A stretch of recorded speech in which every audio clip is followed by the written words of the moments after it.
Welcome back to the channel. In today's video we are moving on to the next episode in my category breakdown series, and in today's video we are taking a look at Best International Film. Now if you're new to this series, this is the second to last video in this season, so this video is going to be in a playlist with all of the other episodes. You can go back and watch all of those before tomorrow's award ceremony. But basically all this is just for the last 3 years, I've taken a look at every single individual category at the upcoming Academy Awards, and we talk about all of the nominees in that category, the individual artists that are nominated alongside the film. This category is a little bit differently because we're talking mostly about the countries, because they're the ones who win the award in the international film category. But we just talk about, in this, for example, in this video, we're going to talk about the country's previous success, their history at the Oscars in terms of winning and getting nominations, and then at the end of each section, after talking about the films for a little bit, I'll give you my personal rank 1 through 5 on how I would vote for them in the category, and then my prediction for how likely it is that I think they win the Academy Award tomorrow, March 15th. Now, before we get into the nominees, there's 2 disclaimers I want to give. First one is apologies in advance. I know I'm going to mispronounce a lot of these films or people's names. Like, I just am going to mispronounce a lot of them. Obviously, I'm not fluent in any other language besides English, and sometimes I wonder if I'm fluent in that. But those, I'm going to, just apologies in advance, I'm going to mispronounce some. The second kind of thing I want to note here, before we get into these, I think this is, at least in the, how many years has this been that I've been, 7 years? I think it's 6 or 7 years that I've been, like, all in on the Oscars, and I watch every single nominee, and I'm all, like, I've seen every nominated film before the ceremony. In that 7 years or so, I think this is the best international film category. I love all 5 of these films. They're usually in the international film category, there's, like, the big front runner, the one that maybe kind of gets into Best Picture, and then there's 1 or 2 that are like contenders, and then every now and then maybe there's a 4th one that's kind of fun, but then there might be the 5th, or sometimes there might be 2, sometimes 3 in a category that, they're cool films, and I just don't connect with them, and they're whatever. This is the first time I think I love all 5 of these films. So just in advance, don't take the personal rankings on these very seriously, because again, these are all 5 great films. Probably all 5 of these are like top 20, top 25 films of the year for me. They are all incredible, so just a little warning, a little disclaimer there. Don't take the personal ranking too seriously, because they could all be interchangeable. They're all great films this year. And without further ado, let's take a look at the nominees. The Secret Agent, Brazil. This is Brazil's 6th nomination. They won last year for I'm Still Here. Brazil's other nominations were for Central Station in 1998, 4 Days in September in 1997, O Quatro in 1995, and Keeper of Promises in 1962. And we immediately start off with, again, a great film, and I guess this is maybe a little bit of a spoiler. I guess it's not that much of a spoiler. There's 2 contenders, really, in this category, because there's 2 films in this category that got nominated for Best Picture. Now, this happened again last year with I'm Still Here and Emilia Perez, and that was one last year where you saw that battle turn out, where the film that got the lower amount of nominations, I'm Still Here, from Brazil, ended up pulling off kind of, I would still call it an upset, just because it seemed like maybe the momentum shifted, but it, like, I think because I'm Still Here had 3 nominations compared to 13 for Emilia Perez, and so it was just one of those ups. Like, I genuinely feel like, still to this day, feel like that was an amazing win, but a big upset win for I'm Still Here. The Secret Agent is looking to essentially do the same thing, where The Secret Agent has 4 nominations, right?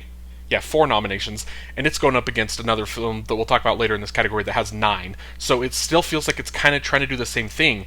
And what we've learned over the last, at least last year, is when you get 2 international films in Best Picture, anything could happen. If you could just have 1 international film that's in this category but is also nominated for Best Picture, I think it's a 100% conversion rate that goes on to win. But since there's 2, we do have a discussion between this film and that film. First off, let's talk, before we kind of get into a little bit more of that discussion, let's just talk about the film in general.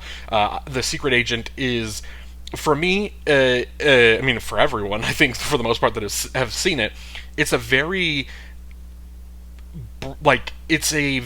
big film that is, like, tackling a lot, and it is really bold in the way it's storytelling.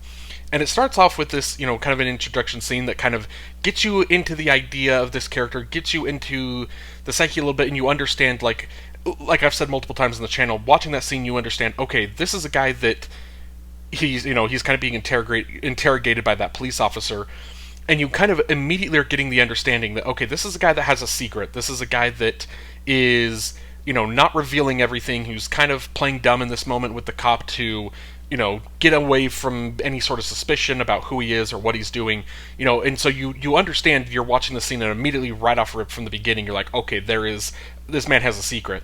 And as the film goes on, I feel like until you get to kind of the end of the film, like the last act, until that last act, you always have the feeling of, like, there's more. Like, even as things are getting revealed, you're like, there's more with this character, there's more with the surrounding characters around him. Like, everyone kind of has these secrets, everyone has these things that they are protecting and they don't want known, obviously for safety reasons for the most part. And so that just in general, just in that alone, creates such a suspenseful and an intense situation for this character going through the film. I've talked about this multiple times on the channel. One of my favorite scenes of the year is the scene where, and I don't want to necessarily say too much because I really want you to see this film if you haven't, but he is talking to a couple of people, and it's him and there's someone else with him that he's that's on his side, kind of related to him, and they are having this conversation with these two people, and it's this beautiful scene that is very lengthy, and it is a scene that is very deliberately paced. It's kind of a little bit of a slower scene, but as the scene is going on, it's being spliced up with flashbacks, flash forward, like, there's a lot of different things, or just kind of, sometimes not even, like, it's current date, but it's like different characters, what their kind of is all going on. And so it's like this one big conversation scene that could have been very boring because it was just, conversation. But to me, I was riveted during the scene and just kind of blown away by the filmmaking and how they were putting this all together. This is also not to say, I should also mention at this point that Wagner Moura is just phenomenal in this film. He is so incredible. I don't think he's going to win tomorrow, but I think he's still in the race. Best actor is kind of up in the air, and if he does pull off the win, it would be an incredible win for him because he is phenomenal in this film. This is just one of those films that has so much going for it, and now let's kind of move on into that discussion of, do I think it's going to win? This is one of the categories I'm going to, tomorrow, before the Oscar ceremony, a couple hours before, I'm going to finally get my final Oscar predictions video uploaded, and we'll discuss if I make a switch. Right now, I'm not picking it to win, but this is probably there's like 3 races that I'm still kind of like debating maybe in my head. This is one of them, and I'm so close to making the switch because there is such a passion and there is a love for this film. It would be incredible to see Brazil go back-to-back with I'm Still Here and now The Secret Agent in back-to-back years. I don't know if it's going to pull it off, but it is so close, and we'll see how I'm feeling tomorrow, an hour or a couple hours, before the ceremony, if I decide to make the switch. For my personal rank, I'm putting The Secret Agent in 3rd, and for my prediction, I'm putting it in 2nd. It was just an accident. France. This is France's 40th nomination, and they have 9 wins. They won for Indochine in 1993, Get Out Your Handkerchiefs in 1979, Madame Rosa in 1978, Day for Night in 1974, The Discreet Charm of the Bourgeoisie in 1973, A Man and a Woman in 1967, Sundays in Cybele in 1963, Black Orpheus in 1960, and My Uncle in 1959. Their most recent nomination was in 2025 for Emilia Perez. Now, it kind of seems weird saying that it was just an accident from France. I believe this is a very similar situation to... Oh, and I'm drawing a blank. I think it was The Seed of the Sacred Fig. Is that the film that I'm thinking of? It was kind of the same thing, where it was these filmmakers making this film, in a sense, almost a little bit of like a protest film, kind of against their own country, and so the film has to be kind of made in secret, and then has to kind of be distributed by a different country, because obviously in the case for It Was Just an Accident, it being very critical of Iranian prison, but like just kind of captured and being treated in such poor ways to where it's this depiction of these characters kind of plotting this revenge to get back against the guy that their capture. And so the film is obviously very powerful in its message, and in its storytelling is also very kind of, again, another thing that could have been kind of boring, because I don't want to necessarily spoil anything again for a film that I want you to go see if you haven't seen it yet. But, they have someone with them, and then the film is kind of going from, at least for the first third of the film, maybe the first act, is kind of like going from place to place, picking up new people that have some sort of connection to this person that they have, and all of a sudden this group is just kind of expanding with everyone kind of sharing details and sharing things that this person has done to them or has done to people they know, and the emotions and the feelings that they all have towards like a specific person that is now with the group. And so it's this film that when the first time I was watching it, it kind of feels like, it's this thing that kind of happens abruptly out of nowhere with this character, and you're kind of like, oh, well, that was crazy, but you don't know exactly what's going on. And then as it's kind of in the same way the Secret Agent, as the film goes on, a little bit more and a little bit more information just kind of is slowly being revealed to you as the film continues. And so it's just the screenplay specifically is very masterfully well done. All of the acting, is phenomenal in the film. There's a couple moments, a couple characters, they get into these heated arguments or these debates, or sometimes it's just pure rage coming out, and the way that these actors are all delivering these lines, very powerful. It's very emotional, and you feel, again, the hurt, the anger, the pain, that through the voices, like through what all these characters have gone through to this point, they are full on. Again, the pain that you just feel on the screen, it is very like you just like you understand it, and it's I guess you can't understand it to the degree, but you understand that there is this level of hurt going on with all of these characters. It's just masterfully crafted. Jafar Panahi, I was, even without seeing the film, just based on the conversations I heard about people who had seen the film, just talking about this, I knew that this was going to be an amazing film, and so I had Jafar Panahi like in my director prediction still. I had him in my picture prediction for nominations, and after seeing the film, it 100% like could have and should have been in there.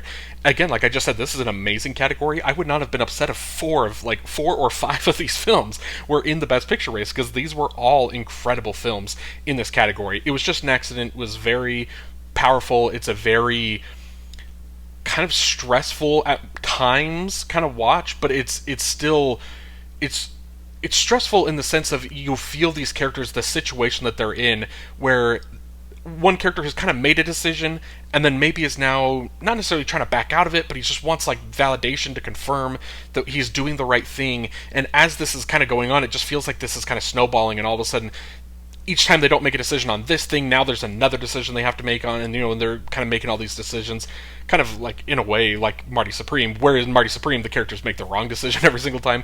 In this film, they're making good decisions at times. Obviously there's some things that you can tell the characters wish they handle a little bit differently, but you see the humanity in them, you see the characters, the way that they're developed. Like, there's just so much going on in this film that I think is just masterful. I truly love this film. For my personal rank, I'm putting It Was Just an Accident in 4th, and for my prediction, I'm putting it in 3rd. Sentimental Value, Norway. This is Norway's 7th nomination, and they are looking for their first win. Their most recent nomination was in 2022 for The Worst Person in the World, also directed by Joachim Trier. They were also nominated in 2013 for Kon-Tiki, in 2002 for Ealing, in 1997 for The Other Side of Sunday, in 1988 for The Pathfinder, and in 1958 for 9 Lives. And here's the other film in this category that is also in Best Picture, that it is a race between The Secret Agent and Sentimental Value. First, again, let me talk about the film a little bit, and then we'll get into the actual Oscar discussion in terms of its chances of winning. Sentimental Value, to me, is a very beautiful film. It is... all of these films really have amazing scripts, amazing screenplays. They all come in with, like, that level to where you're coming in and you're like, I'm going to be watching a great film here. And Sentimental Value does that. The script, the screenplay, everything from Joachim Trier here is very masterfully kind of crafted and well put together. But the thing that makes this and what elevates that screenplay is the performance from all of the actors. Obviously, 4 actors from this category got nominated essentially from the screenplay, but from their performances. Between Renate Reinsve, Ingebjørg Lilleus, Stellan Skarsgård, and Elle Fanning, all were able to kind of fully see their roles kind of transform into these characters and kind of bring that all to the screen just very beautifully. And that's the thing with this film that is, now that I think about it, yeah, all 4 of the other films besides this in this category are very suspenseful and intense. Secret Agent kind of has moments, or maybe it's a little not as much, but for the most part it's still intense. There's a lot of chaos or something kind of going on, but in all of the other films. But for Sentimental Value, it's more so this beautiful, intimate drama. It's this family drama where you're looking at this family that feels very strong based on like whatever relationships, but there are a couple relationships that you can tell are fractured, and it's kind of this story about learning to forgive and to forget and mend those kind of broken relationships in your family, and gets a little bit of a spoiler, but by the end, coming back together and kind of rebuilding some of the family structure for this family. So it is just very beautiful. It has some of the most beautiful line delivery, lines of dialogue. Inga specifically has a couple lines in her last scene, or one of her last scenes with Renata Reinsve's character at the end of the film, that is just beautiful, well crafted. It's Sentimental Value is the film in here that there's a couple other there's another film that definitely kind of made me tear up a little bit, but Sentimental Value is the one that definitely kind of had me the most emotional, and I think that's part of why it resonates with me the most out of all these, even though, again, I'm gonna keep saying it, I love all of these films. Now let's talk about its chances of winning. I think there was a chance, and there was a world initially, before kind of the precursor started happening, where this was the runaway winner, I think, in this category. It was so obviously going to win. But then The Secret Agent wins Critics' Choice. It is also worth pointing out that Sentimental Value wasn't nominated there, because they have a rule that if you're nominated in Best Film, you're not eligible for Best International or Foreign Language, which is insane. That is a dumb rule. So you didn't necessarily get to see Sentimental Value compete with The Secret Agent. Then The Secret Agent goes on and wins the Globe. Not only does it win for film there, beating Sentimental Value, but it also then wins for Wagner Moura for actor there at the Globe. So clearly the Globes loved it. And so then all of a sudden it felt like this thing, in the lead up to the nominations, kind of felt like maybe the momentum had shifted, and The Secret Agent is the front runner. Sentimental Value is the one that takes the backseat. Then you get to Oscar nominations, and Sentimental Value comes away with 9 Oscar nominations, when I think a lot of people were kind of predicting it for about... I'm trying to think, how many was I predicting it for? Maybe 6 or 7. It was somewhere in that range, because I definitely didn't have it for Elle Fanning, and I didn't have it in... I think it was Editing is the other one it got. And I didn't have it... There's somewhere else that it got a nomination that I just was not expecting it. But so it comes away with 9 nominations, with 8 of the 9 being above the line, big nominations. So all of a sudden, then there's kind of this switch of oh no, we're back to Sentimental Value is the clear runaway. It's going to dominate. And then it just kind of feels like it wins the BAFTA, and it kind of just feels like, okay, I can see the argument if you want to kind of make the argument that it's this easy runaway winner. But it also, in the same time, doesn't feel like... Part of me is I feel like the momentum for Sentimental Value has kind of died, in a sense, where it's nominated for 9 Oscars, sure. How many is it going to win? Let's just take this category out. Of the other 8, it's not favored in any. And there was a time where we thought that maybe Stellan Skarsgård was going to kind of clean and run away with his category, and that just never happened. Inga Ibsdottir Lillaeus, she was kind of at one point maybe could have kind of become a frontrunner in her category when it was all kind of up in the air, and that just never developed. Elle Fanning obviously wasn't getting nominated. It's not winning its screenplay category because both screenplays are locked up. It's not winning director, it's not winning picture. And so also now you're watching this kind of steamroll a little bit, and you're like, okay, so it got all these nominations. 9 is a great number, but it's not even in contention for anything else. So then all of a sudden it kind of almost feels like maybe that nomination total is just kind of inflated, and we shouldn't prop that up. Not that it's the same as Emilia Perez, but last year, that 13 nominations, you knew it was dead last in so many of its categories. So it was it's kind of hard to use that as kind of an advantage necessarily over Secret Agent. And so that's why I think these two films, it does kind of come up to a toss-up between the two. I think right now I am still leaning towards Sentimental Value winning in the category, but it would not shock me at all if I changed my mind tomorrow, but also just would not shock me to see the Secret Agent win. But for now, I am still sticking with Sentimental Value. For my personal rank, I'm putting Sentimental Value in first, and for my prediction, I'm putting it in first. Serrat, Spain. This is Spain's 22nd Oscar nomination, and they have 4 wins. They won in 2005 for The Sea Inside, in 2000 for All About My Mother, in 1994 for Belle Epoque, and in 1983 for Begin the Beguine. Their most recent nomination was in 2024 for Society of the Snow. And Serrat is the most recent one, because that's why I mentioned, if you saw the sound video came out a couple hours ago, I had to wait to do this category because Serrat was just not available. It finally some showtimes yesterday that I was able to go see it, and I was just blown away by the film because I knew nothing about this. The only thing I knew was that it was about raves, and so I kind of was expecting, and I had seen the trailer, or I don't know if it was like the main trailer, but at this specific theater, this kind of independent cinema that I've been going to a lot more recently, they show, because this is the same theater that I went and watched all of the Oscar short films, documentary, live action, animated, and so before those they have the trailer, and they show the Seurat trailer multiple times.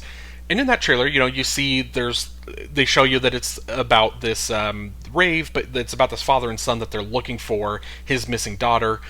And so, okay, I'm like, okay, so this is a film that's really about trying to find this daughter. Like, this is what it's going to be about, and they're going to go through these great lengths, and you're following it along, and you kind of think like, okay, it's going to be this kind of heartwarming thing. They get reunited with the daughter in the end. Like, that's kind of the, maybe there's a message along the way. That's kind of like when you're watching the trailer, you're just kind of in your head if you're trying to predict how the story is going to go. That's what you're predicting. That's what you're thinking. I'm not going to spoil anything because I want you to see Seurat. That's not it. That is not what this film, that's not all of what this film is. There is a whole lot more to this film, and there are multiple moments. The first one in particular caught me so off guard. I was not expecting it, and it's one of the few times I ever, my jaw just dropped during a scene. And, I'm sitting there in the theater, and granted, this theater doesn't have the best seats in the world, and so I'm kind of laying back, or trying to lay back in my seat a little bit, trying to get comfortable. And the scene happens, and I immediately just straighten up, and my jaw is on the floor. I am shocked at what I just saw on the screen. And in my head, I'm thinking, I have never seen anything like that shocking in a film, maybe since Hereditary. It's I can't remember the last time in a theater I was so shocked at a moment in a film. And then about 40 minutes later, this film does it again with more just absolute shocking scenes that I'm like, I cannot believe what I'm watching. I cannot believe this just happened right now. It is so intense, and the way that the film is crafted, the way this story is told, kind of ultimately where the film ends off, everything is so non-conventional in terms of what would be a conventional storytelling pattern. It feels like you really did just kind of watch this character, and it was hey, here's a couple hours in these characters' lives. This is what happened. This is what happened in the story. It's not tied off in some neat bow that's explained and is all perfectly comes together with this nice message at the end. It is just kind of the reality of the situation for these characters. This is what you watched, and credits roll. And I just thought that decision to make this kind of as unconventionally as they did was very bold and very captivating. And again, don't be mad at where I'm putting this in my personal ranking, because I love all these films, and that's no exception for Seurat. For my personal rank, I'm putting Seurat in 5th, and for my prediction, I'm putting it in 4th. And the voice of Hind Rajab, Tunisia. This is Tunisia's second Oscar nomination. Their other nomination was in 2021 for The Man Who Sold His Skin. In 2024, shortlisted film Four Daughters didn't get a nomination in Best International Film, but it was nominated in the Best Documentary Feature category. And like I was saying earlier, that typically, in this category, there's always a film or two that doesn't disappoint me, but it's just one that I just don't connect with, and it's maybe it was good filmmaking, and maybe there's this, but the story didn't work, or just whatever various reasons, the film doesn't work for me. So I kind of stupidly was kind of expecting this to be the film in the category that just wouldn't end up working for me when I knew nothing about the film. I didn't know anything about it. And I was still kind of putting it on there solely because this is the film that kind of was the shock that it got in, maybe not a complete shock by the end. I think most people were kind of predicting it. But for the majority of the precursor, we were predicting the Neon 5, we were predicting No Other Choice to get in here, and I had already seen No Other Choice, and I knew that was a good film. And so then when this gets in over it, you're kind of you want to be kind of mad about something getting in over No Other Choice, and you're oh, I can't believe they did it to Park Chan-wook again, they snubbed him. But then again, after seeing this film, I'm well, this had to be nominated. And then after every other film, I'm all 4 of those had to be nominated. So I genuinely, I feel like they made the right choice here. No Other Choice was a great film, but I think I like all 5 of these more. And so that's just kind of goes to show you the depth of the animated. Just take a moment to appreciate all the international film, because again, No Other Choice got no nominations. But then you just think about beyond this category this year at the Oscars, Little Amelie, or The Character of Rain, and Arco, both in animated. I shouldn't have done this because now I'm going to forget things, and I'm going to feel bad when I don't give certain films a shout out.